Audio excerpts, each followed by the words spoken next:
So I'm really interested in your story. Basically, you went from Nashville music industry, and then you had this major upset on the Metro Council. And We then did, yeah. now you're making this leap to run for Congress. So tell everyone about that journey you took. Yeah, thank you. I really started getting involved back in 2016. For me, that was when our politics got really vitriolic, and you saw neighbors start looking at other neighbors as enemies, and that was very scary to me. Yeah. So I grew up in an abusive home, and my wife's dad was in jail for a good portion of her life, and it was our community that rallied around us that gave us this second chance. So when you have neighbors starting to look at other neighbors as enemies, you see discourse breaking down, and you see this just level of uncertainty and just people being uncomfortable, and there's a level of anxiety that's rising. That was very scary to me because I saw what having an engaged community could do. And literally, if it was not for people in my community, I would not be here. On our first date, my wife was telling me, she said, my friends used to bring nickels and dimes to school so I could buy lunch. I was like, I get that because the shop owners in my town would take care of me when things got really squirrely at my house. Yeah. So, and there's other people in my neighborhood who didn't have that. And I saw what the path was for them. And it was much, much more difficult. Not all of them got out, right? Like some of them Yeah. have passed away. Some of them are in jail. Some of them are homeless. So there's real consequences to this. I felt, you grow up in an abusive home, you Yeah. learn to walk into a room and spot a threat, Oh, but yeah. you also learn how to turn the temperature down when that threat presents itself. And I was like, I've always been really good. You talked about music. I've been Mhm. good professionally, being able to turn the temperature down, get people to the table. I was like, maybe that's a way I can help my community. In my 23 years of teaching, the role that the community can play in young people's lives and public Yes. schools. Like that's why I'm such an advocate for public schools and also an advocate for people who come into lawmaking jobs, not necessarily their whole lives being career politicians. I think there's a lot of value about people coming from either understanding how much the public system can be helpful and community as well. And tell me if this resonates with you, because what you're Yeah. saying resonates deeply with me. Yeah. Especially as a public school teacher, when you have parents in the community who are engaged, it makes that school a significantly different experience. Absolutely. Significantly different Oh experience. my god, yes. I see that our school I mean, I've been at the school for 23 years, and I've seen different we've had different eras, and this is our era of having a lot more parents' involvement, and it Hmm. makes such a difference, and it makes such a difference for some of the kids whose parents are working 3 jobs and can't be as involved, but having some of the parents do the heavy lifting to help out the school, it helps everyone, and that's what I love about your experiences and how you're bringing them into both, like, the Metro Council and now hopefully as the next representative from your Thank you. district. Yeah, I mean, so I was doing a little reading up on Nashville politics and just the fact and also, I'm like, kind of sorry.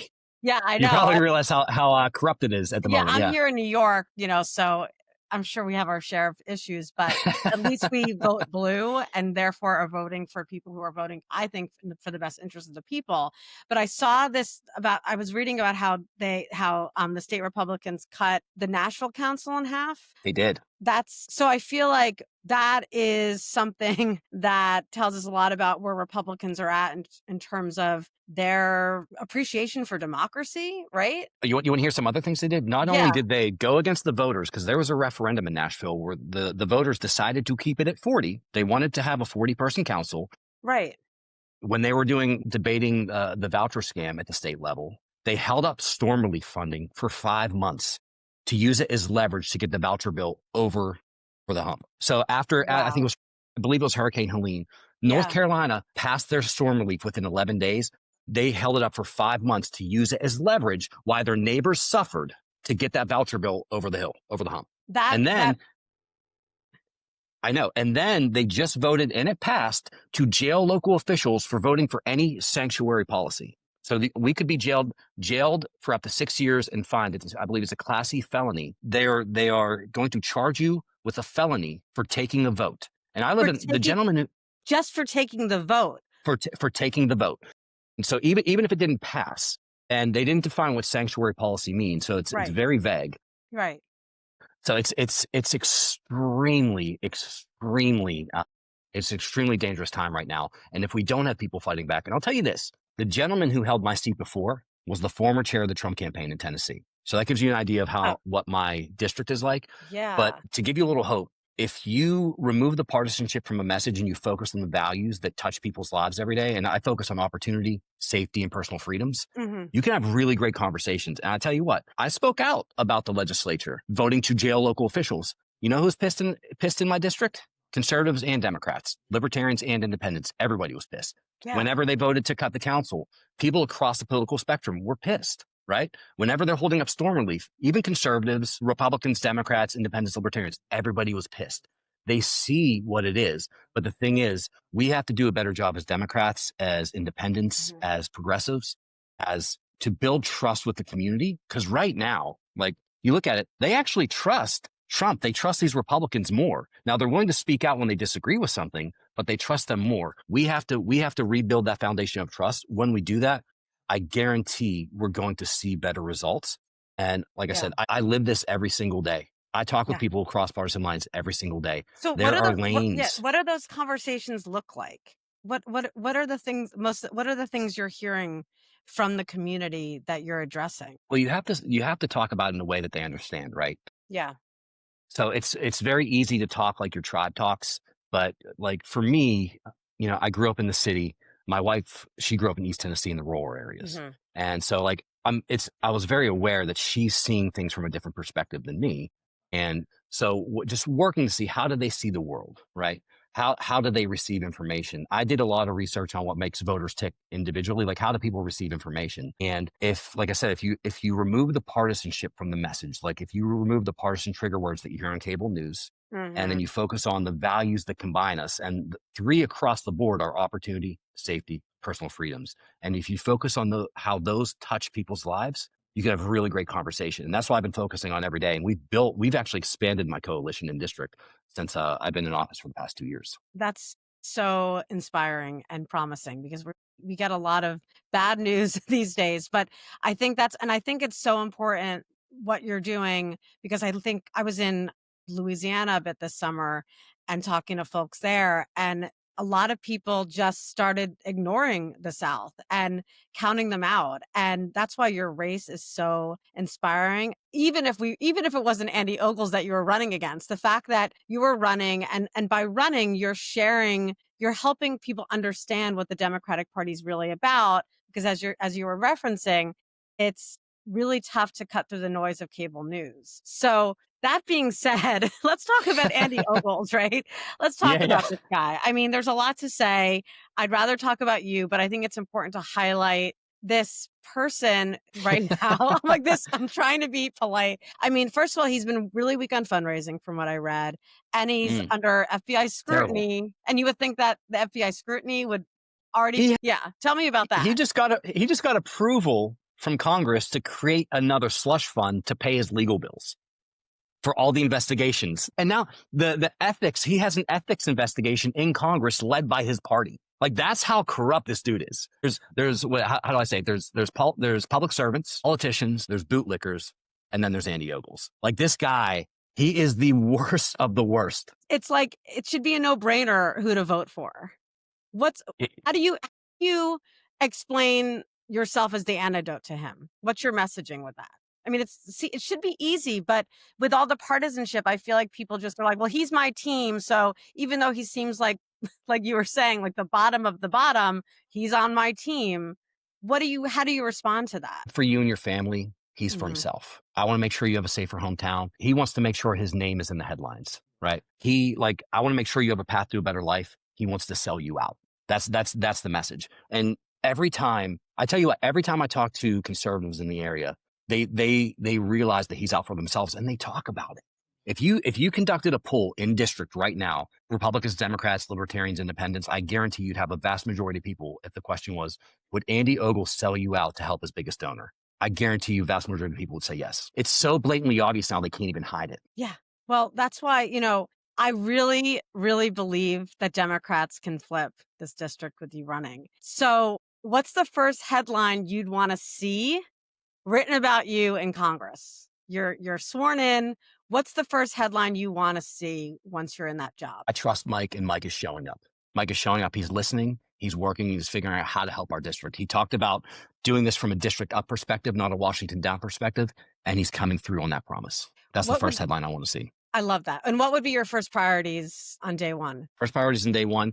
I think we have to look at the economic situation that we're facing right now. You see this, a congressional rep's going to take thousands of votes every single day, right? Yeah. And there's some bigger things that have hurt the economy, hurt the middle class, hurt working people. And the one thing I consistently hear every single day is, man, tomorrow's going to be a little bit harder. There used to be a time in America where you could work hard and tomorrow would be a little better than today. And what I have, maybe 7 families on WIC assistance in my district. I have multi-million dollar homes in my district. It's a Right. really good representation of what Middle Tennessee is. We have people from all socioeconomic backgrounds. We have people from all different life experiences. We have rural, we have the city. And the one consistent thing is, man, it's getting really hard. Tomorrow, I don't know how I'm going to make it. I don't know how I'm going to make ends meet. And you hear that across the board. So I think the first thing we have to do is like, what are we doing to create a path to a better life economically for these families? Absolutely. And then in terms of I'm going to manifest this. We win back the House. I'm going to make us win back the Senate in my manifestation.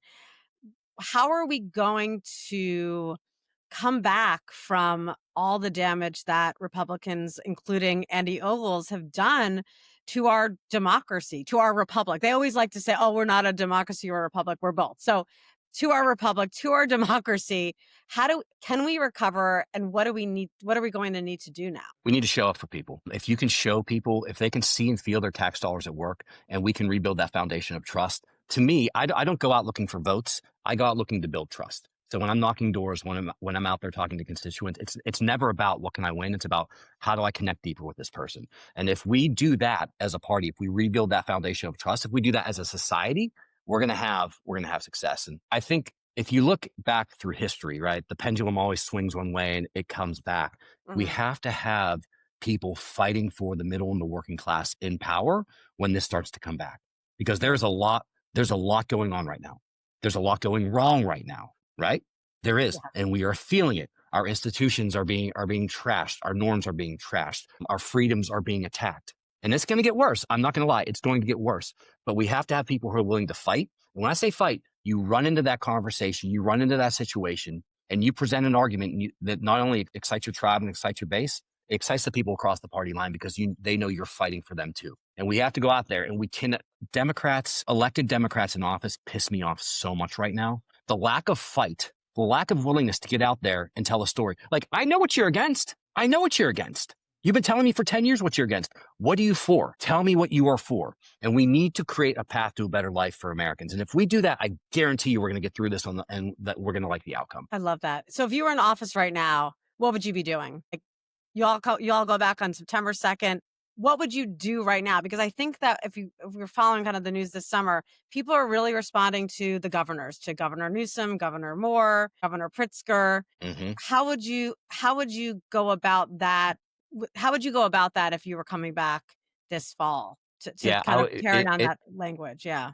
it's a district upstart. I'm going to spend as much time in district as I can, listening, talking, learning. And when people see that you're there and they know you're working with them, like I said, my district is very split, leans conservative, right? Beginning of my term, we had some very difficult votes. I had people calling at me and yelling at me.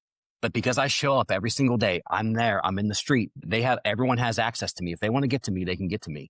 And now I don't have people calling me and yelling at me. I have people saying, hey, can you tell me why you voted this way? Can you tell me what's Nice. happening? When people know that you have their back, when people know that they have an opportunity to tell you what's wrong, that takes it turns the temperature down about 90%. That's incredible. I have 2 more questions for you. You brought up history, and as you know, I'm a history teacher, so I Yes. wanna know, I need to ask a history question. Is there a particular historical figure or time period that you're thinking about right now that's inspiring you in this race? And you know what? I always think of people just going through hardship, right? Like, it's really easy to say, why is this happening to me? But I really look at this as an opportunity to make us stronger. I do believe iron sharpens iron. Yeah. And I like the version of myself when I'm pressed and I have to find an answer. And I like the fact when my community was pressed, they stepped up and they really showed me who they were. And that's how I'm choosing to look at the situation. Don't get me wrong, like I'm 80% Mr. Rogers, 20% bare knuckle brawler, and I'm happy to bring out the 20% when I need it. And we need that, but we need to balance that too. Like I said, you need Yeah. to be able to walk into a situation, have a thorny conversation, and leave with every person in that room knowing that you have their back. So I believe we can do that. And I like the opportunity this presents because when the stakes are this high and we find what works, we're gonna be able to create a path to a better life for people all over America. And if we can win in Tennessee, we can win anywhere, right? Like we have to in Nashville, we're a blueberry and a bowl of raspberries. We have to find ways to make this work. And I think the one thing, if you look at what Trump did and what he did was very smart, he doesn't go to the legislatures. He goes straight to the voters. We need to be going straight to the voters, talking to them about what they're going through every single day, showing them that we're there, making them know that we have their damn back and we're going to fight for them. It's not about special interests. It's not about career politicians. It's not about legacy families. Like, right? I'm just a neighbor that gives a damn. And I'm sick of watching these people sell us out down the road. And I can tell you what, Republicans, Democrats, independents, libertarians in my district all feel the same way. That's incredible. Last question. So how old are your kids? They're pretty young, right? Yeah, one's Yeah. about to turn 5 and the other just turned 1. Okay, so this question makes sense. I wanted to confirm that. So they're probably like not fully aware of what's going on. When they get older and they ask you why you ran for Congress, let's imagine you're in Congress now. They ask you why you ran. What do you want to tell them? I think about them a lot because I think about that question. I say, if they say, Dad, what did you do? I want to have an answer. So I've been here for 25 years. But I grew up in Pittsburgh, as I think I'd mentioned earlier. Yeah. And when I was a kid, the steel industry went under. And during that downturn, we lost 40% of our population. And I watched parents not able to feed their kids. I watched people have to leave the state to go find work. And I'm seeing indicators now, like I'm seeing economic indicators now of families having the same problems. I saw a stat the other day. I think it was 73% of workers in America feel that they can't make ends meet.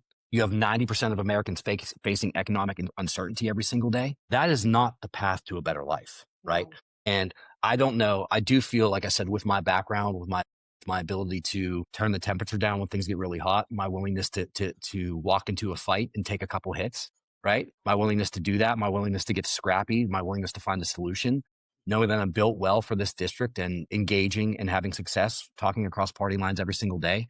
I don't know how I couldn't run for this seat when we have this schmuck in office, right? This guy, he lied about being a human trafficking expert. He lied about being a law enforcement officer. He lied about being an economist, right? Of all the things, life is getting harder every single day in Tennessee. Every single day, families cannot make ends meet. This dude is introducing bills to give Trump a third term. He's introducing bills to codify Trump's destruction of the Department of Education. He's introducing bills to make Greenland great again. Instead of, our energy costs are soaring in Tennessee. You know how much my electric bill was the other day? Almost $500. No You know what way. this schmuck is doing? Yeah, you know what this little beta's doing? You know what this schmuck is doing? He's out there writing proclamations to help Donald Trump get a damn Nobel Peace Prize. Instead of helping Tennesseans afford everyday necessities, he's out there focusing on that, trying to get his name in the headlines. It pisses me off to know. It's disgusting. Well, He that's doesn't. yeah, I know. Like it's almost like they try to be evil villain characters. Like it's almost like he's like a caricature of that. It's insane, right? That's what makes it so dangerous, is because he's so subservient, right? Like if he doesn't have a daddy, he doesn't know what to do because he can't do it on his own. So he has to ride the coattails of somebody else. And he is willing to do whatever he has to do to get Trump's attention. And he will go to any length. He will sell out his mother. He will sell out his family to get that notoriety. It is tremendously, tremendously unnerving. And it scares me that we have this right now. But the thing is, yeah, it's terrifying. Yeah. It's economic conditions like this. It's plant closures. It's young couples not being able to afford to start a family. Retirees having to go back to work. It's economic conditions like this that give rise and give the opportunity to swamp creatures like this guy, like Andy Ogles. Like if things were going well, if people felt that they were represented, he wouldn't have this fear and this hurt to prey on. So true. And that's why you're going to beat him and we never have to hear his name again. He can go I never want to see that guy's face or name again. Like maybe it's just selfish, but I also want to make America better and people's lives better. But yeah, this was amazing. Thank you so much for your time.